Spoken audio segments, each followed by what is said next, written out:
Hello, this is Brian Mendola, and for the next half hour, I'll be reading from the Thursday, January 8th, 2026 issue of the River Rock Times on the Niagara Frontier Radio Reading Service. Let's get started. Headline: Big Hopes for Black Rock Riverside in 2026 by Amber Healy. This is the first of a two-part article. The holidays are found memory, and the January cold has settled in, bringing in a new year and a clean slate for new goals and developments. For the second year, we asked some local leaders and officials what the most important thing that they're looking forward to and optimistically about the year ahead. Bill Butler, president of the Black Rock Historical Society, said this, quote, "With the Black Rock Historical Society, we're going to be involved with planning events, county-wide events for celebrating the 250th anniversary of signing the Declaration of Independence. We're going to be involved in the Erie County Historical Commission. That's the first thing on my agenda. Then there's a Riverside project. We're soliciting Riverside residents to search through their own archives to see what sort of photographs they have to share to include in the documentation project for the history of Riverside. Quote, we also have historical home plaques projects. We're reaching out to folks who have what they believe to be historical homes, and there are plenty in Black Rock and Riverside. If they think their home is historic, we'll do the research and give them a confirmation, and then we'll design and install a plaque on their home to share that history with the neighbors." End quote. Kalisa Sissoko, president, also believes in Black Rock. I think the fact that we're have a new mayor in the city of Buffalo opens up new opportunities to be excited about. All the mayor candidates came to our meetings and spoke to us that we really got into the radar for the new mayor, and I think we'll hopefully get some attention to the neighborhood and to things of what we can do for development and cleaning things up.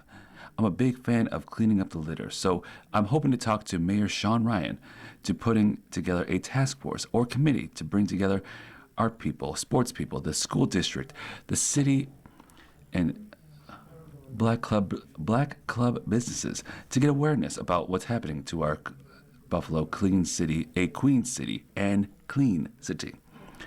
Quote, also, there are some new houses that are soon to be built in our neighborhood that will only be sold to people who live in them. I'm really looking forward to having some people to move into a neighborhood and helping them feel so welcome, like the new home they just built on Camelot Street. I think that's exciting because a lot of people weren't looking at Black Rock, and now they're starting to see this pretty nice neighborhood. The houses are cute and they brand something new. To have people to own it and live in is really good for the community. Quote, I think Black Rock is amazing for amount of music per capita. We got Sportsman's Tavern, The Cave, Turning Bridge Tavern, and so much more. We got a lot of great music store. We have a great music store on Amherst Street. I think branding Black Rock as a music city of Buffalo is a really cool destination. A lot of people might have it on the back burner, but I think we should celebrate it even more. Evelyn Vosser, president and Rediscover Riverside and legislative aide to Councilmember Joel Glumbick. Quote, the new soccer field behind Wegmans is a splash pad at Riverside Park. I would see the school on Hurl School 51 get back into the same way and shape and form. The Black Rock Riverside Alliance is starting to look into the Tonawanda Street in terms of what people would like to see, what they could do down the line to help rejuvenate Tonawanda Street. This could be a very exciting thing. In theory, we should see progress on some of these redevelopment projects. I'm hoping what the Burmese group that bought the All Saints Catholic Church will do. I'm hoping that will be a good catalyst for community within Burmese congregation and the Burmese people in the Riverside across Buffalo. End quote. Headline, BPS decides against closing schools. Joint statement out for Buffalo Schools Superintendent Pascal Mubenga, and Board of Educational President Dr. Kathy Evans Brown on the planned school closures issued on January 7th. The statement reads as follows, quote, We have decided not to close any Buffalo public schools after reviewing the recommendations of School Closures Committee to close PS3 and PS90, and after feedback from staff and families, students, and community members. They continue. As part of the regular budget process, the superintendent will instead present a Board of Education with alternative plan to address the anticipated financial challenges and facing the district of 2026 and 2027 school year. End quote. We will also work to refrain professional management consultant to review and make recommendations about potential school closures in future years. We also informed the Buffalo Board of Education members of our decision. We also thank our members of the School Closure Committee for their time, efforts, and recommendations. End quote. The Buffalo Board of Education establishes a committee in 2025 to recommend 2 school closures, quote, to ensure Buffalo public schools and facilities align with the needs of students and families for upcoming decades beginning in 2026 and 2027 school year, end quote. Headline, Council votes on new leadership, appoints committee chairs. In a unanimous vote, the Buffalo Common Council on Friday approved new leadership positions and appointments to committee chairs and various administrative and staff positions as part of a biennial reorganizational meeting. Delaware District Councilmember Joel P. Velletto also was appointed council president. Ellicott District Councilmember Lee M. Halton Pope was appointed and continued a majority leader, and Maston District Councilmember Zena V. Everhart was appointed president pro tempore. The vote marked the first leadership positions for council members Velletto and Everhart, and the first time in the city of Buffalo's history that women formed the majority of the council leadership positions. Being voted unanimously for Common Council President is a great honor, President Filicaro said. I look forward to working with my colleagues in the Common Council and the administration to tackle challenges facing our great city, end quote. Also during the Friday's meeting, the council approved a city clerk Tiana Marks deputy clerk position, council staff committee appointment, and committee appointments, which include the following. Claims. Niagara District Councilmember David Rivera as chair along with Everhart. North District Councilmember Joseph Glumgick, Jr., and University District Councilmember Rashid Wyatt. Civil Service. Lovejoy District Councilmember Brian Bowman as chair, and Nowolinsky, Rivera, and Wyatt. Community Development. North District Councilmember Joseph Glumgick as chair, along with Everhart, Halton Pope, and Wyatt. Education. University District Chair, Councilmember Rashid Wyatt as chair, along with Everhart, Nowinski, and Bowman. Finance. Finance District Councilmember Mitch Nowinski as chair, alongside Bowman, Everhart, and Halton Pope. Legislation.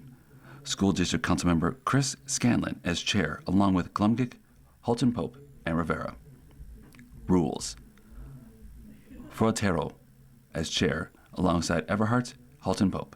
Special committee appointments also include the Budget Department. Halton Pope as chair, alongside Glumgick, and Nowinski and Wyatt. Minority and Women-Owned Business Enterprises. Halton Pope as chair, alongside Everhart, Glumgick, and Rivera. Police Oversight. Rivera as chair, alongside Bowman, Nowinski, and Wyatt. Preservation. Glumgick as chair, alongside Everhart, Scanlon, and Nowinski. Transportation. Bowman as chair, alongside Everhart, Scanlon, and Nowinski. Waterfront Development. Rivera as chair, alongside Glumgick, Nowinski, and Wyatt. It's been an incredible honor to serve these council members, Majority Leader. I thank my colleagues for support and continue in this role, said Majority Leader Halton Pope. Editorial section. Is it time to put the brakes on artificial intelligence? Although many have launched advancements in artificial intelligence, the University of Cincinnati lists 8 of them: advance healthcare, boost economic growth, climate change mitigation, advanced transportation, customer service excellence, scientific discovery, enhanced financial service, and improved architecture and enhanced cybersecurity. People are beginning to wonder if it's becoming too much of a good thing. But consider the following. A recent Pew PEW research study reports, quote, Americans are much more concerned than excited about the increased use of AI in daily life, with the majority saying they want more control on how AI is used in their lives. Far larger shares say AI is erode rather than improve people's lives and the ability to think creatively and form meaningful relationships. The Wall Street Journal this week reported the MIT physics professor Max Tegmark had a campaigning for AI safety and was invited by the Vatican to a conclave-style meeting for academic entrepreneurs and human rights advocates to draft a policy appeal on AI safely to present to Pope Leo. Recently, researchers from U.S., Canada, and Poland found that AI-based chatbots can influence voter attitudes more effectively than traditional political advertising. End quote. The Wall Street Journal stated that for more than a decade, Tegmark's organization, the Future Life Institute, had been trying to raise the alarm that advanced AI could be catastrophic to humanity. Shortly after the launch of OpenAI and ChatGPT, the Future Life Institute had made famous call for a pause in the most advanced AI development. End quote. Certainly, as two-time Nobel Prize-winning scientist Marie Sklodowska-Curie once said, quote, if we don't face our fears, we'll be struck in the same place forever. This, however, doesn't appear to be the case in facing the fear of the unknown, as many researchers and scientists are raising concerns about technological advancement that may be in need of some restraint. Quinn Minute, A Rodent Health by Rix Quinn. Say, do you have rats at your home? I'm talking about critters with fuzzy ears, whiskers, who slither around the house after dark, picking up crumbs and eat whatever's in the dog's bowl. If they live with you, information can provide them a higher quality of life. See, rat researchers discovered that if you put older ones on a low-calorie diet for weeks, it may keep them from aging. Therefore, if you want mice to live longer, reduce their intake. Please follow the following steps to ensure the elderly mouse health. 1. First, summon the rats. Simply yell, dang, I spilled cornflakes, and I can't see a thing since we blew out that fuse. 2. Next, determine if your mice are pubescent, middle-aged, or old. Show them a standard trap. The old, middle-aged will flee. Younger ones will laugh. And the dated technology. 3. Okay, so now you've found the grown-ups. Which ones are older? Darn it! If you can't just tell, here's why. 4. Mice and their larger cousins, rats, live on the lowest rungs on the food chain. Hawks, crows, owls serve them at cookouts. Foxes, dogs, and cats dip them into hot sauce. So, 5. Hardly any of them reach old age. Therefore, any mice you can find and switch to a low-fat diet should be able to infest your groceries for months to come. 6. As you know, rat research led to discoveries that helped humankind. You save a mouse today, and it can save you tomorrow. But on the other hand, number 7, do you really want mice living with you? I don't, but my dog might enjoy them.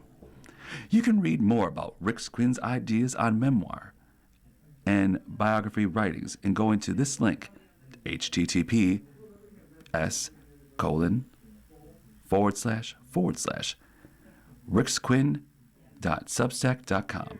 That's QUINN.SUBSTACK.com.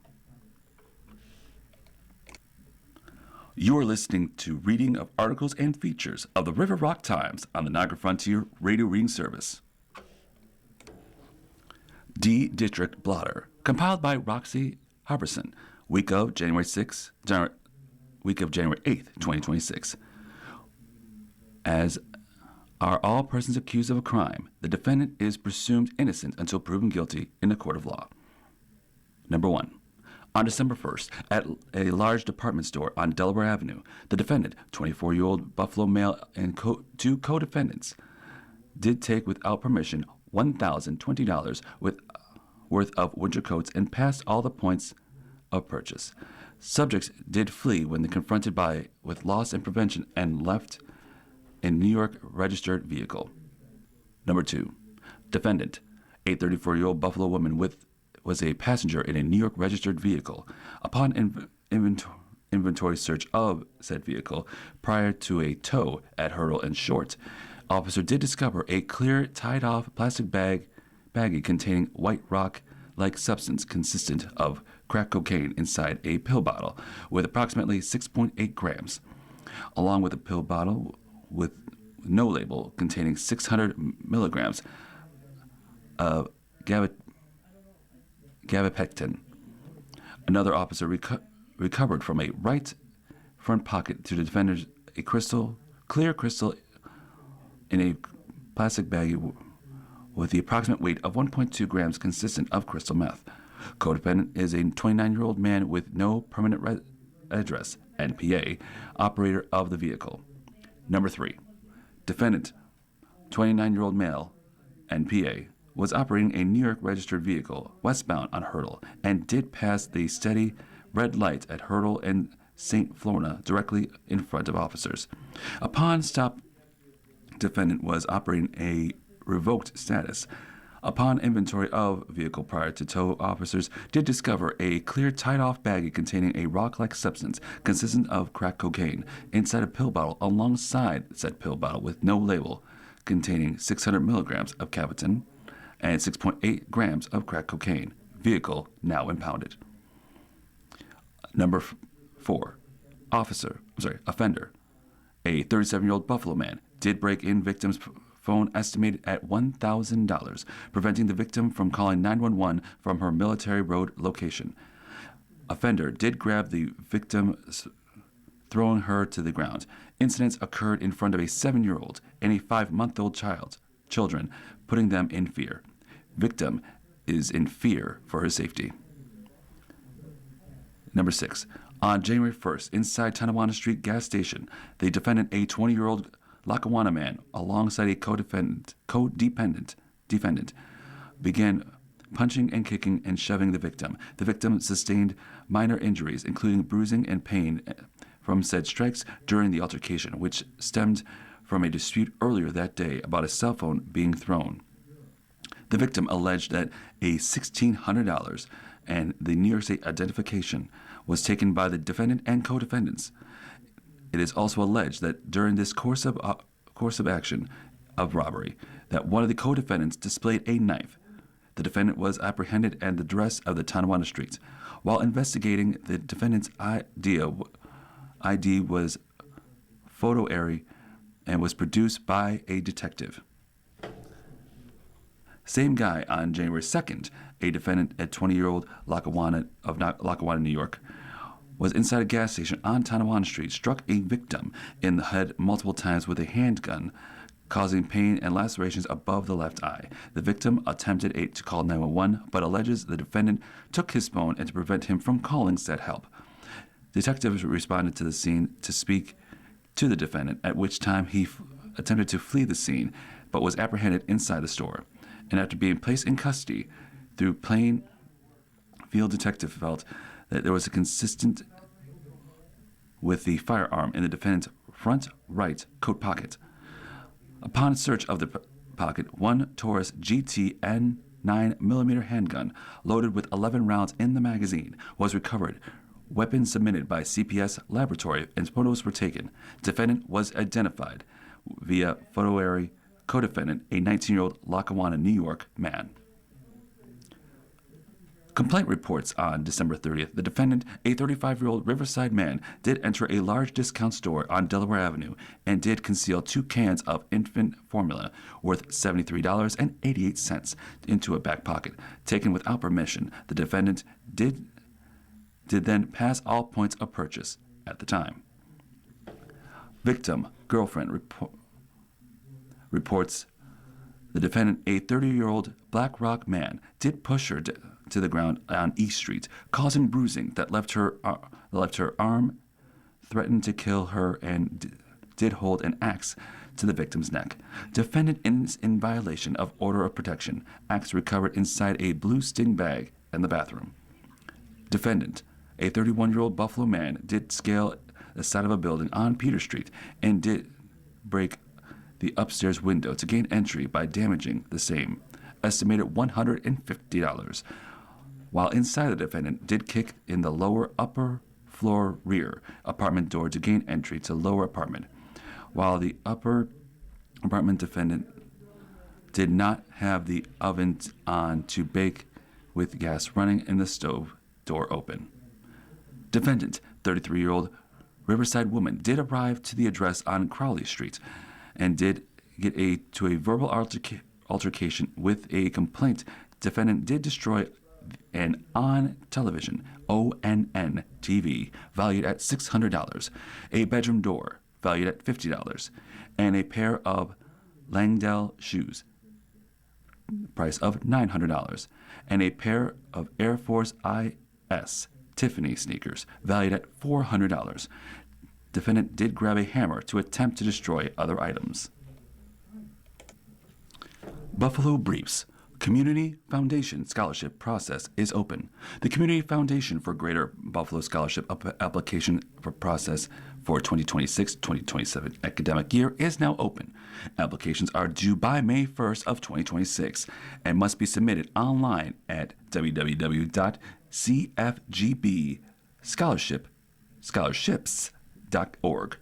All students include Say Yes Buffalo applicants and scholars that meet the eligibility requirements below are encouraged to apply. Preference is given to Pell-eligible students and attending school in Western New York. Eligibility requirements are as follows. 1. Be a current resident of one of the 8 counties of Western New York, which are Allegheny, Cattaraugus, Chautauqua, Erie, Genesee, Niagara, Orleans, and Wyoming. 2. Have a minimum of a C average or a GPA of 2.0 or greater. 3. Be admitted to a nonprofit 501c3 U.S. Department of Education accredited school for full-time study beginning in the fall of 2026 semester. Scholarships are typically range between $1,000 to $6,000. For more information on the Community Foundation Scholarship Program, including application instructions, head to www.cfgbscholarships.org or text scholarships, all in caps, SCHOLARSHIP to 855-628-3360. That's text the word scholarships, all caps, to 855-628-3360. Zoo photo contest deadline is on January 31st of this year, 2026. Dig up your best Buffalo Zoo photos from last year and enter them in the 2025 Buffalo Zoo Photo Contest, sponsored by the Zoo's Women's Board. All Buffalo Zoo photos are taken in 2025, where its animal, people, or events can be entered. Photos can be entered through January 31st, 2026. First, second, third prizes are as follows. $100 for the first prize, $75 for second, and $50 for third. Respectfully, will be determined by an online voting format between February 1st through February 28th. To determine the top 3 prize winners will take home the cash prize. For more information, and please visit https://www.gogophotocontest.com/the Buffalo Zoo. Headline: GABA brings back history and goes online, by Rox Harbison. The Grant Amherst Business Association looked back and ahead as its meeting of January 6th. The organization announced the reprinting of the history of BlackRock, now as a soft-cover book. The book is $60 and can be ordered and paid for online and picked up locally or at an additional cost to be mailed. The history of BlackRock can be ordered from the group's new website of grantamherst.com, GRANTAMHERST.com. Businesses can now go online and apply for and pay for membership. The site will also be used as an opportunity to promote member business. The annual movie for kids is tentatively scheduled for Sunday, February 15th at Showplace Theater. The next day is President's Day and schools will be closed. The movie planned was Cool Runnings, the Jamaican bobsled team. The movie was chosen as of 2026. Winter Olympics are underway from February 6th to the 22nd. As of the meeting, Showplace Theater has not confirmed the date and alternative location of the VFW Post 1041. The members are also discussed 436 Amherst Street, which was the daycare center and dance school, reportedly both closed.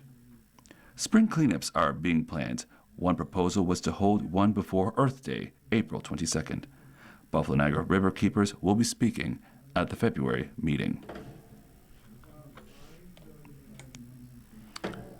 And that is a wrap. You have been listening to a reading of articles and features from the Thursday, January 8th, 2026 issue of the River Rock Times.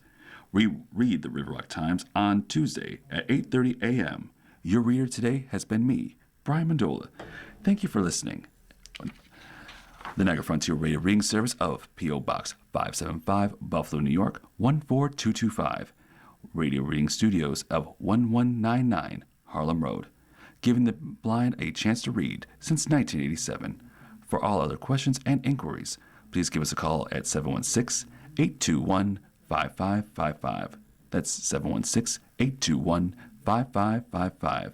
The Niagara Frontier Radio Reading Service, giving a blind a chance to read since 1987.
Niagara Frontier Radio Reading Service now presents a reading of article